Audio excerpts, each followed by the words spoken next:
It was not my original intention ever to divulge the whereabouts of Isu Cairn, or the mystery surrounding him. My change of mind was brought about by Cairn himself, who retained a perhaps natural and human desire to give his strange story to the world which had disowned him, and whose members can now never reach him. What he wishes to tell is his affair. One phase of my part of the transaction I refuse to divulge. I will not make public the means by which I transported Isu Cairn from his native Earth to a planet in a solar system undreamed of by even the wildest astronomical theorists. Nor will I divulge by what means I later achieved communication with him and heard his story from his own lips, whispering ghostily across the cosmos. Let me say that it was not premeditated. I stumbled upon the great secret quite by accident in the midst of a scientific experiment, and never thought of putting it to any practical use, until that night when Izu Cairn groped his way into my darkened observatory, a hunted man with the blood of a human being on his hands. It was chance led him there, the blind instinct of the hunted thing, to find a den wherein to turn at bay. Let me state definitely and flatly that, whatever the appearances against him, Isu Cairn is not and was never a criminal. In that specific case, he was merely the pawn of a corrupt political machine, which turned on him when he realized his position and refused to comply further with its demands.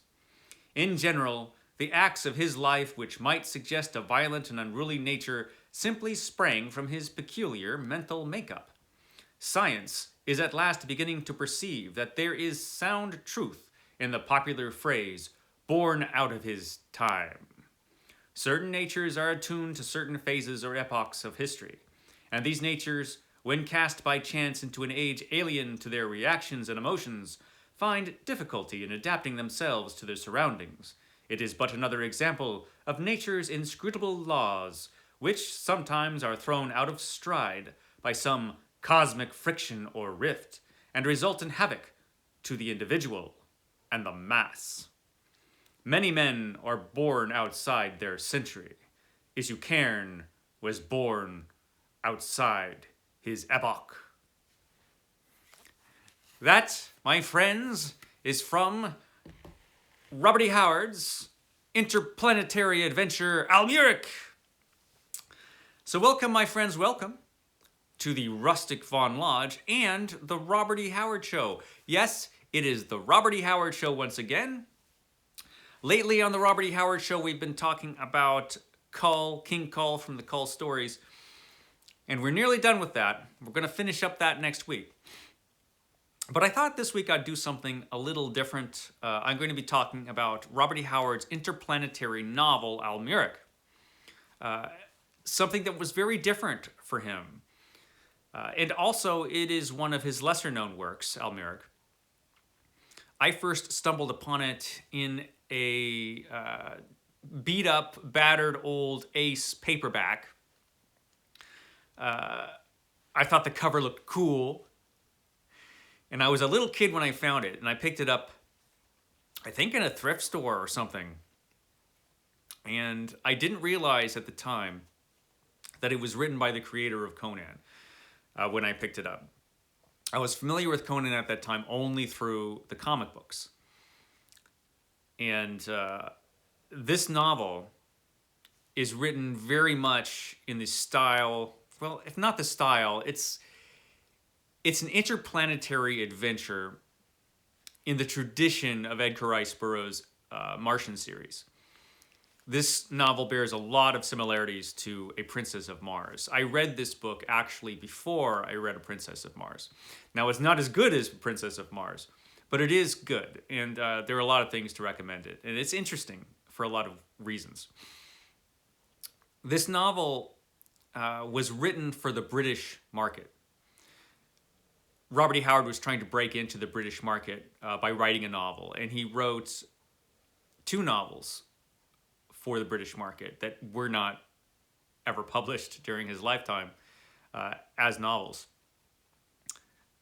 One was The Hour of the Dragon, a Conan novel, and the other one was this, Almuric.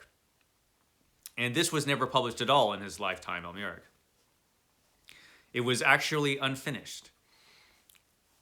And the finished version, it was finished by someone else, and who that someone else was for a long time was a mystery.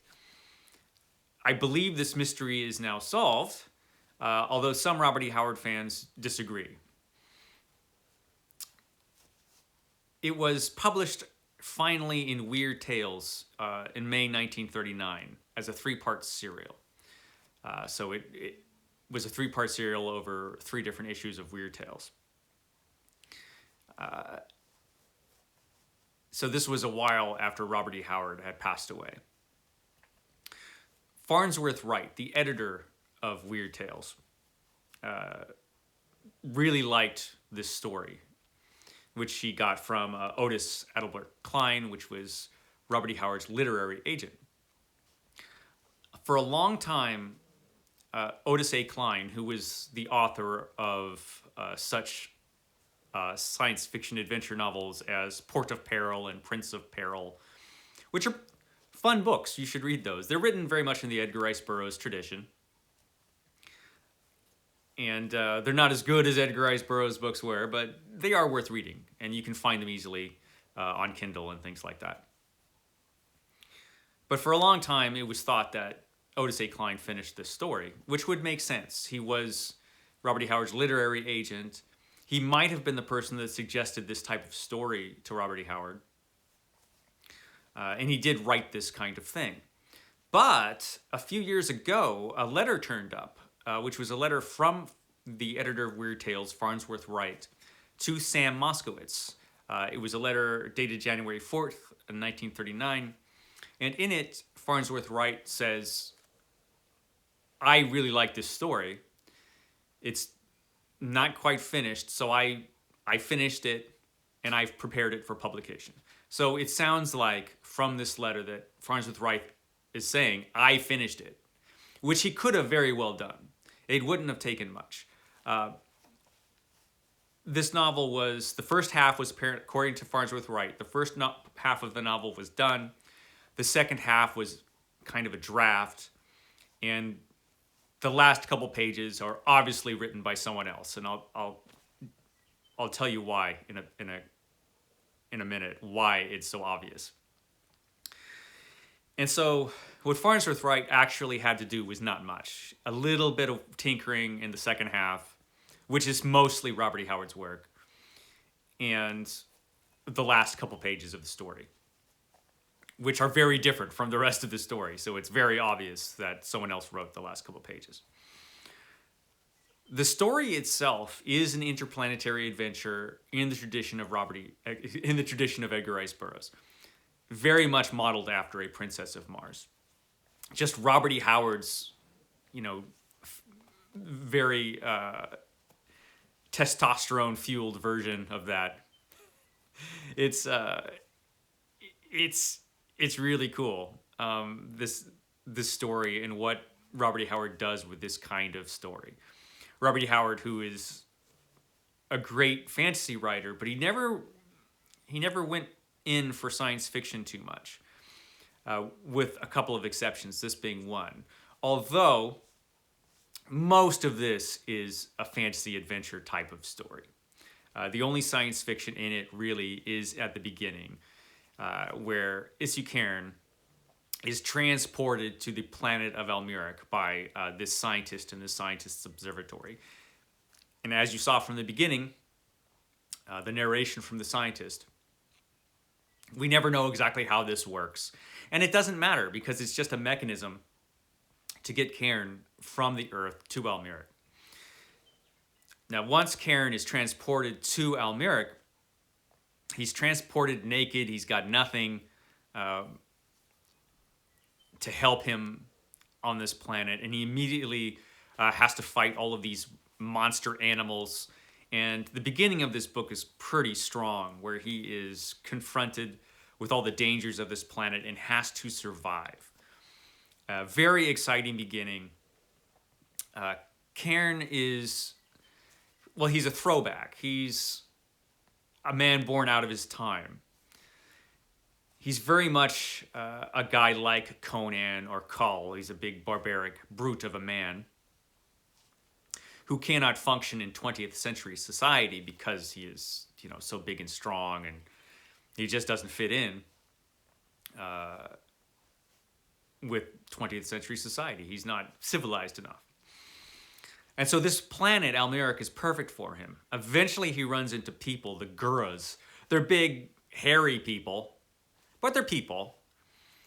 And he falls in with these guys, and after some initial conflict, he becomes a part of their culture and society. He wins the name of Iron Hand, which is a great name for a Robert E. Howard hero, and that's how he is known to the Guras. He meets a young woman. The women of the Guras are not big and hairy. They just look like regular women. How convenient. And he falls in love with one of the women of the Guras. The Guras are occasionally tormented by these raiding monsters, these winged monsters. They look like people, but they have wings, and they're kind of demon creatures called the Yagas, who fly down and steal their women and raid them and things like that. But the Guras, they're different small cities of Guras, but they don't get along. They're always fighting with each other.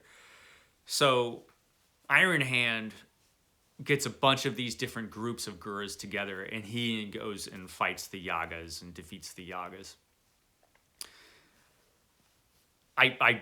I don't feel like that's too much of a spoiler. That kind of thing is what happens in these stories. The fun is the way it's written and the different adventures that happen during the novel.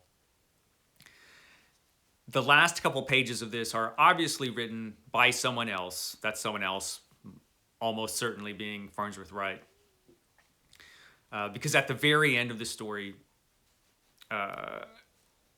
after defeating the Yagas, Iron Hand says he's going to bring the light of Earth civilization to the barbaric Guras. He's going to bring civilization to Almuric. His, more civilized civilization to Almuric, which is entirely against what he wanted through the whole story. The whole story, Izu Cairn is completely happy to be a part of this society. He's been held back his whole life, and finally he can cut loose. He's happy to be a barbarian in a barbaric world. He's finally at home. So the whole book, he's reveling in being part of the Gura society, and suddenly at the end he wants to bring the light of Earth culture to Almuric, which is just ridiculous when you consider what the rest of the story was.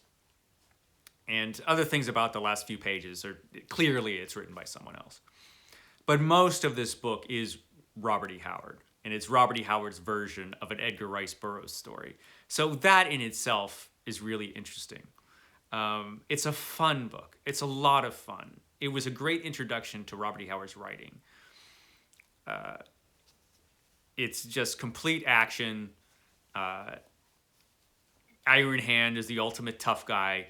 A very, very pulpy story. Robert E. Howard is the greatest pulp writer of all time, and he really cuts loose on the pulp in this one. And it's a lot of fun. It's a lot of fun, this story. There are moments that don't really work, and some things that are just completely ridiculous. But that's okay. And, this is a story that he never finished. This is a story Robert E. Howard never thought would be published. I'm sure he was aware of its shortcomings, and if he had had time or the inclination, he could have fixed them. And who knows how the story would have ended if he had done it himself. Better, probably. But he never did. And I am glad that it was published, because I really like this book.